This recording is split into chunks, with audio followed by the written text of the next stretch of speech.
Fala pessoal, tudo bem? Aqui é o professor Eric Alves, professor de Direito Administrativo do Estratégia Concursos. Eu estou gravando este vídeo para corrigir as questões do simulado que eu disponibilizei gratuitamente lá no meu Instagram, @prof.ericalves, simulado para o concurso do MPU. Eu selecionei lá do site Tec Concursos 15 questões de assuntos de direito administrativo que estão previstos no edital do concurso do MPU para vocês treinarem, beleza? Vamos corrigir então essas questões? Vem comigo aqui para a tela. Olha aí, a primeira questão diz o seguinte, ó: ato praticado por usurpador de função pública é considerado ato irregular. Pessoal, essa questão aqui está errada. Primeiramente, vamos lembrar o que é um usurpador de função pública. Um usurpador de função pública é aquela pessoa que não é um agente público, aquela pessoa que não tem nenhum vínculo com a administração pública, mas ela se passa por um agente público e pratica atos como se fosse um agente público. Mas como ela não é um agente público, os atos praticados pelo usurpador de função são considerados atos inexistentes, ok? Não são atos irregulares, porque o ato ele nem existe, nem chega a se formar um ato administrativo. Então não há que se falar em irregularidade sobre algo que não existe. Beleza, pessoal? Então a primeira questão aqui está errada, porque este ato não é considerado um ato irregular, e sim um ato inexistente. Segunda questão, uma questão que muita a gente errou aqui do nosso simulado. A questão diz o seguinte: por ser um ato complexo, o reconhecimento da aposentadoria de servidor público se efetiva somente após a aprovação do Tribunal de Contas. Por sua vez, a negativa da aposentadoria pela Corte de Contas não observa o contraditório e a ampla defesa. Pessoal, vamos dividir essa questão aqui em duas partes. A primeira é a que diz que a aposentadoria de um servidor público é um ato administrativo complexo e por isso ela somente se efetiva, ou seja, se torna completa após a aprovação do Tribunal de Contas. Pessoal, essa primeira parte da questão está correta, sim, tá? O ato de aposentadoria do servidor público é sim um ato administrativo complexo. Como é que esse ato se forma? Primeiro, com a manifestação do órgão no qual aquele servidor trabalha e que concede a aposentadoria para o servidor. Porém, para esse ato de aposentadoria se completar, se tornar perfeito, acabado, ainda é necessária a manifestação do Tribunal de Contas, conforme previsto lá no artigo 71, inciso 3 da Constituição Federal. Esse dispositivo diz que compete ao Tribunal de Contas apreciar, para fins de registro, a legalidade dos atos de aposentadoria. Então, a doutrina e a jurisprudência considera que esse registro que é feito pelo Tribunal de Contas faz parte da formação do ato administrativo de aposentadoria. Então, ele é um ato administrativo complexo, porque é um único ato que se forma mediante a manifestação de dois órgãos: o órgão no qual o servidor trabalha, no qual ele se aposentou, e o segundo órgão seria o Tribunal de Contas. Tá? Então cuidado muito com isso. O CESP ele gosta bastante de cobrar essa classificação do ato de aposentadoria do servidor público. Lembre-se então que se trata de um ato administrativo complexo, beleza? Vem para a tela. A segunda parte da questão então diz o seguinte: a primeira está correta, né? Agora vamos ver a segunda. Por sua vez, a negativa da aposentadoria pela Corte de Contas não observa o contraditório e a ampla defesa. Talvez a segunda parte tenha confundido muita gente, porque é uma decisão negativa para o servidor, o Tribunal de Contas, a Corte de Contas está negando a aposentadoria a ele, e a questão está dizendo que essa negativa não precisa do contraditório e da ampla defesa. Pessoal, isso está correto, tá? A banca, o CESP, tirou essa questão dessa súmula vinculante número 3 do STF, que diz o seguinte: nos processos perante o Tribunal de Contas da União, assegura-se o contraditório e a ampla defesa, quando da decisão puder resultar a anulação e revogação de ato administrativo que beneficie o interessado, excetuada a apreciação da legalidade do ato de concessão inicial de aposentadoria, reforma e pensão. Então, o que a súmula está dizendo? Que a apreciação da legalidade do ato de concessão inicial de aposentadoria não necessita do contraditório e da ampla defesa no âmbito do Tribunal de Contas da União. E por que que o STF entende dessa forma, pessoal? Porque a gente não viu que o ato de aposentadoria é um ato administrativo complexo? E para ele se formar é necessária a manifestação do Tribunal de Contas da União?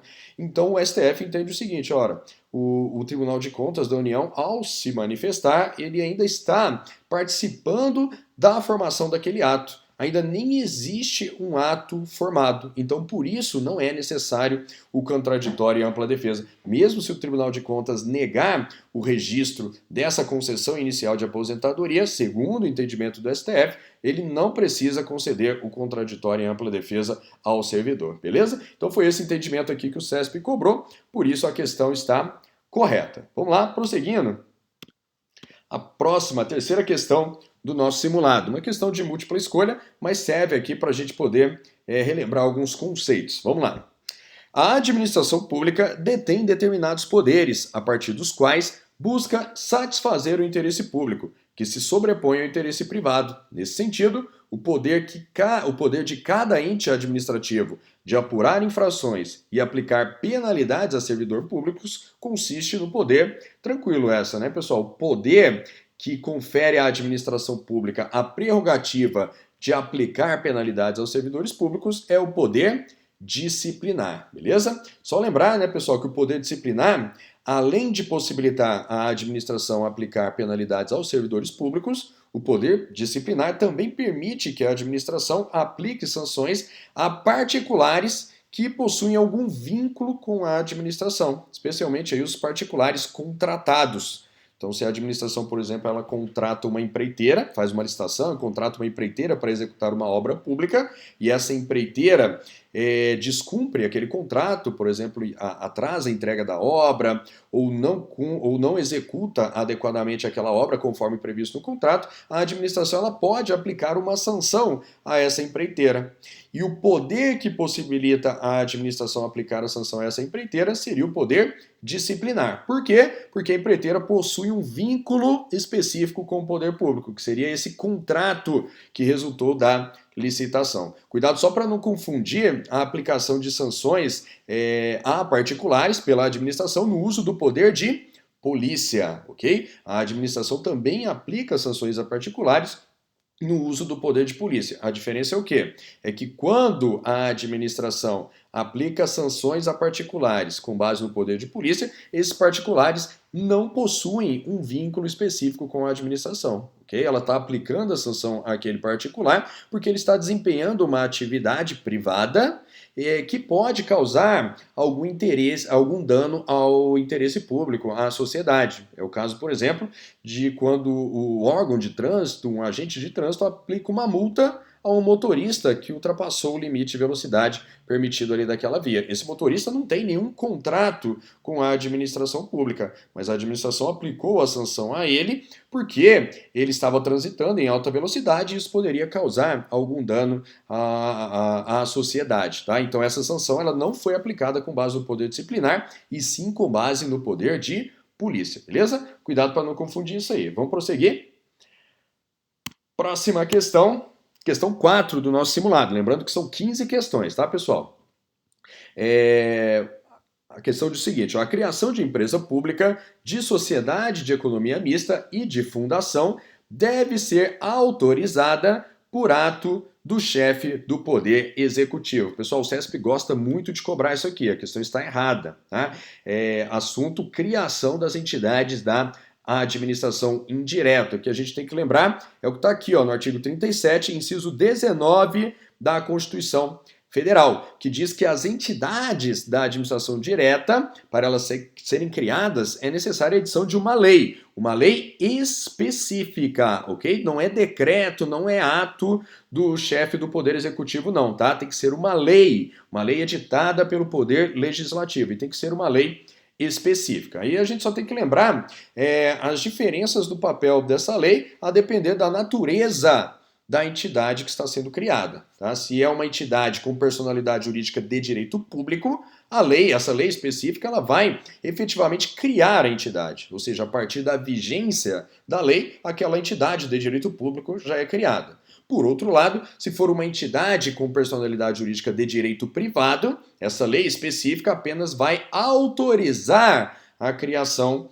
dessa entidade. Para a entidade ser criada efetivamente, além da lei, a lei só vai autorizar, é necessário ainda o registro dos atos constitutivos. E só para a gente lembrar também quais são as entidades da administração indireta com personalidade jurídica de direito público, essas que a lei específica efetivamente cria as entidades. São as autarquias e as fundações públicas de direito público. E quais são as entidades da administração indireta com personalidade jurídica de direito privado? Aquelas que a lei apenas autoriza a criação. São as empresas públicas, as sociedades de economia mista e as fundações públicas de direito privado. Beleza, pessoal? Vem para a tela, então. Cuidado com esse tipo de questão, tá? O CESP adora também, por isso que eu coloquei aqui no simulado. Vamos lá, próxima questão, questão 5.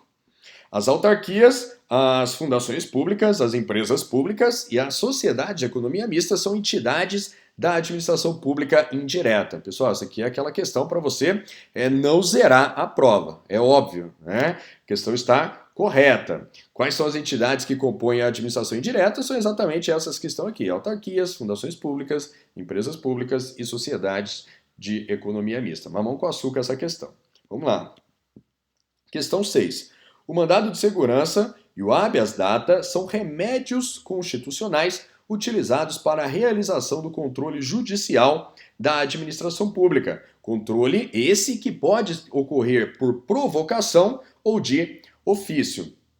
Pessoal, também vamos por partes aqui nessa questão. De fato, o mandado de segurança e o habeas data são remédios constitucionais, ações judiciais que podem ser impetradas para se realizar o controle judicial da administração pública. Isso está correto. Agora, olha só o que a questão diz. Controle esse, controle judicial, que pode ocorrer por provocação ou de ofício. Pessoal, essa segunda parte aqui está errada. Por quê? O controle judicial, ele apenas ocorre mediante provocação, tá? O controle judicial não se exerce de ofício. O Poder Judiciário apenas age através de provocação. Cuidado com isso também, que isso cai muito nas provas, beleza? Então aqui a questão está errada por conta desse finalzinho.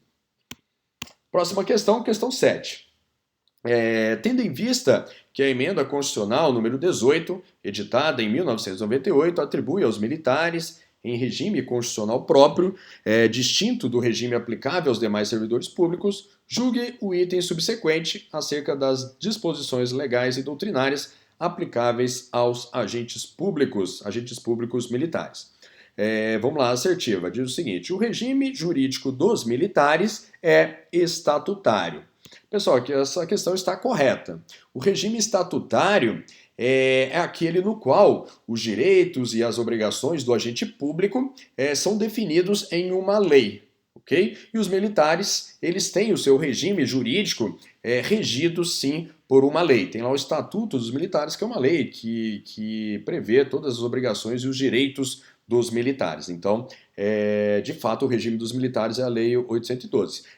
Desculpa, é o regime estatutário. A Lei 812 é a lei que trata do regime jurídico dos servidores civis da União. Então, o servidor do MPU, o analista, o técnico do MPU, quando for aprovado, aí for nomeado e tomar posse no cargo, ele vai se tornar um agente público estatutário também, né? Um servidor público, cujo regime jurídico vai ser definido lá na Lei 812. É a lei que traz todos os direitos, as obrigações, os deveres dos agentes públicos, dos servidores públicos federais. Beleza, pessoal? Então vem para a tela. Questão correta, número 7. Próxima questão, questão 8. As funções de confiança correspondentes a encargos de direção, chefia ou assessoramento só podem ser exercidas por titulares de cargos efetivos. Questão correta também. Lembrando aí, né, que as funções de confiança são privativas de servidores titulares de cargos efetivos, ou seja, servidores aprovados em concursos públicos. Cuidado só para não confundir com os cargos em comissão. Os cargos em comissão também são destinados para atribuições de direção, chefia e assessoramento, só que os cargos em comissão diferentemente das funções de confiança, podem ser ocupados por quaisquer pessoas, inclusive pessoas não concursadas, ok? E lembrando também que a Constituição diz que a lei vai determinar percentuais mínimos de servidores ocupantes de cargos efetivos para serem destinados a ocuparem também cargos em comissão. Beleza, pessoal? Então, questão correta, número 8. Próxima questão, número 9. Se sofrer um acidente que o leve à incapacidade física, o servidor público federal poderá ser readaptado em cargo de atribuições e responsabilidades compatíveis com as suas limitações, ficando em disponibilidade até a vacância do cargo adequado. Pessoal, essa também foi uma questão que muita gente errou lá no simulado. Vamos por partes aqui também. Ó. O servidor ele sofreu um acidente que o levou à incapacidade física, ok? E por conta dessa incapacidade ele não consegue mais exercer as atribuições do seu cargo. Aqui é uma questão sobre Lei 812, aquelas formas de provimento derivado. Isso cai muito na prova também. E de fato, o servidor que sofre limitações em sua capacidade física ou mental, ele pode ser readaptado em outro cargo, tá? É uma forma de provimento derivado horizontal. A forma de provimento aqui, então, está correta. Só que, olha só, o gabarito aqui da questão é errado. Por que a questão está errada? Por conta dessa parte final aqui, ó. Está dizendo que o servidor vai ficar em disponibilidade até a vacância do cargo adequado. Isso está errado. Pessoal, a readaptação é uma forma de provimento derivado horizontal. O servidor que sofre a limitação, ele não sai do seu cargo e fica, por exemplo, em disponibilidade, esperando uma nova oportunidade de ser realocado na administração. Não, a readaptação é uma forma de provimento horizontal. Então ele já sai do cargo dele e já vai ocupar um outro cargo cujas atribuições sejam compatíveis com aquela limitação que o servidor sofreu, tá? E a lei diz o seguinte, que não importa se tem ou não vaga nesse outro cargo.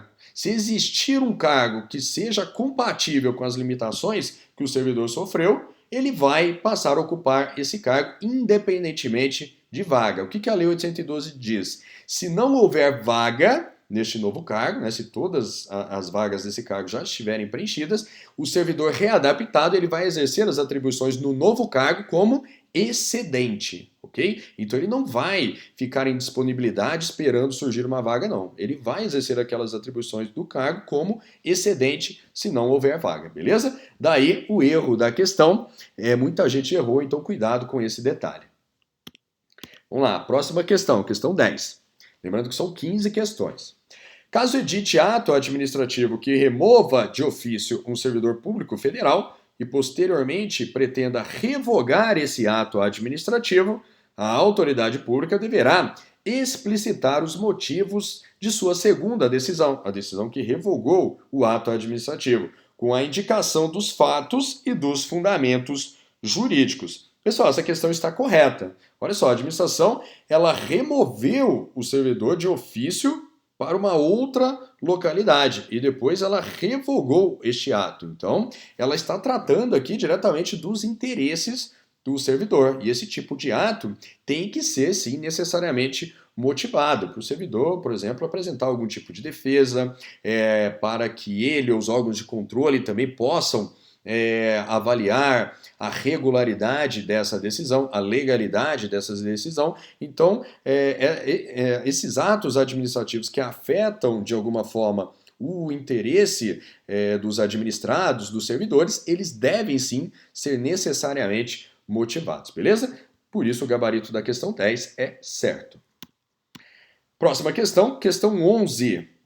Vamos lá, ó. Durante a execução de uma obra pública, a auditoria constatou que havia uma exigência ilegal no edital de licitações, o que na época de divulgação do referido edital tornaria a licitação nula. Nessa situação, como o contrato está assinado e a obra está em fase de execução, é necessário... Pessoal, aqui é uma questão que trata sobre a nulidade da licitação. A licitação ela possuía uma ilegalidade lá no edital. Só que essa ilegalidade só foi descoberta depois que o contrato, inclusive, já tinha assinado e a obra já estava em execução. E aí? o que tem que ser feito? Ó, o gabarito é a alternativa C. A administração ela vai anular o contrato e, caso não seja imputado à contratada a causa da nulidade, indenizá-la tanto pelos serviços executados quanto por prejuízos regularmente comprovados. Então é aquele dispositivo da lei de licitações, da lei 86.666, que diz o seguinte, que a nulidade da licitação, ela leva à nulidade do contrato, ok? A licitação, ela pode ser anulada, inclusive após a assinatura do contrato. E se isso acontecer, nós temos essa regrinha, que a nulidade da licitação também gera como consequência a nulidade do contrato. Só que, poxa, o contrato já estava em execução, a empreiteira já havia mobilizado ali as suas máquinas, os seus funcionários para executar aquela obra. E não foi ela que deu causa àquela irregularidade, àquela ilegalidade lá na licitação. Então o que a administração tem que fazer? Como ela necessariamente tem que anular o contrato e como a contratada não tem culpa alguma em relação àquela ilegalidade, a administração vai indenizar aquela contratada por tudo aquilo que ela já executou e por outros prejuízos que ela consiga comprovar também. Beleza, pessoal? Então, por isso aqui o gabarito é a alternativa C. Próxima questão, questão número 12. Nos casos em que couber o pregão eletrônico, a administração poderá utilizar a carta convite e, em qualquer caso, a concorrência. Pegadinha aqui do CESP, né? A questão está errada. O CESP aqui tentou confundir vocês com aquela regra de utilização das modalidades de licitação, em que uma modalidade mais complexa ela sempre pode ser utilizada quando for cabível uma modalidade mais simples. Okay? Então, sempre que couber a utilização, por exemplo, da modalidade convite, a administração também pode utilizar a tomada de preços ou a concorrência. Sempre que couber a utilização da modalidade tomada de preços, a administração também pode utilizar a concorrência. Mas essa regrinha, pessoal, ela só é aplicável às modalidades lá da Lei 8.666, ok? Convite, tomada de preços e concorrência. Só que aqui na questão, ó, a banca colocou o pregão eletrônico. O pregão eletrônico ele não entra nessa regrinha. Quando que o pregão é utilizado? O pregão é aquela modalidade de licitação que é utilizada para a aquisição de bens e serviços comuns. Lembrando, inclusive, que a utilização do pregão ela é obrigatória para a União. Sempre que a União quiser licitar a aquisição de um bem ou serviço comum, a União obrigatoriamente tem que utilizar o pregão e preferencialmente na sua modalidade eletrônica. Tá? Então não tem essa regrinha não. Se for para a aquisição de um bem ou serviço comum, a administração ela tem que utilizar o pregão. Tá? No caso da União, não vai poder utilizar a concorrência, nem o convite e nem a tomada de preços, beleza? Então aqui a questão está errada. Próxima questão, questão número 13.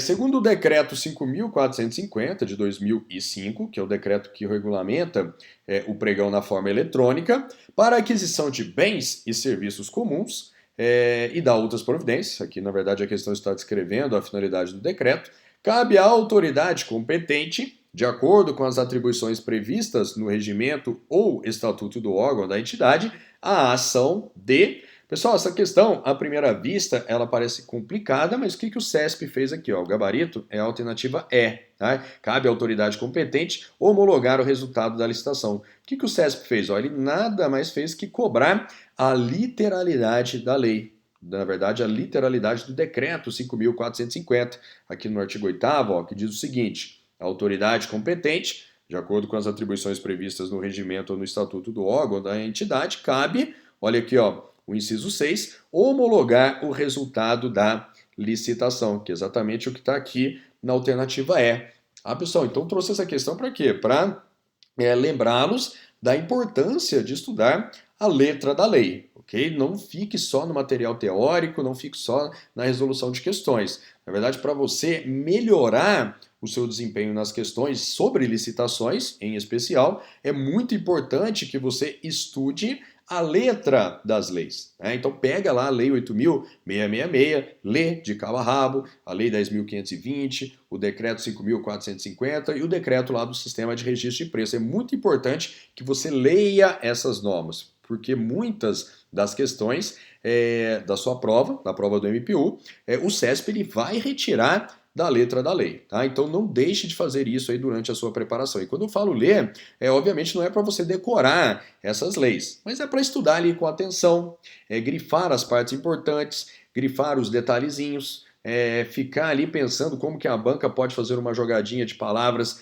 para te pegar em alguma questão. Tá? Então fazer uma leitura atenta realmente. Se você fizer ler uma, duas, três vezes essas leis, já é suficiente para você estar bem preparado para a prova. Beleza, pessoal? Mas não deixem de fazer isso, muito importante. Vamos lá, vamos prosseguir então?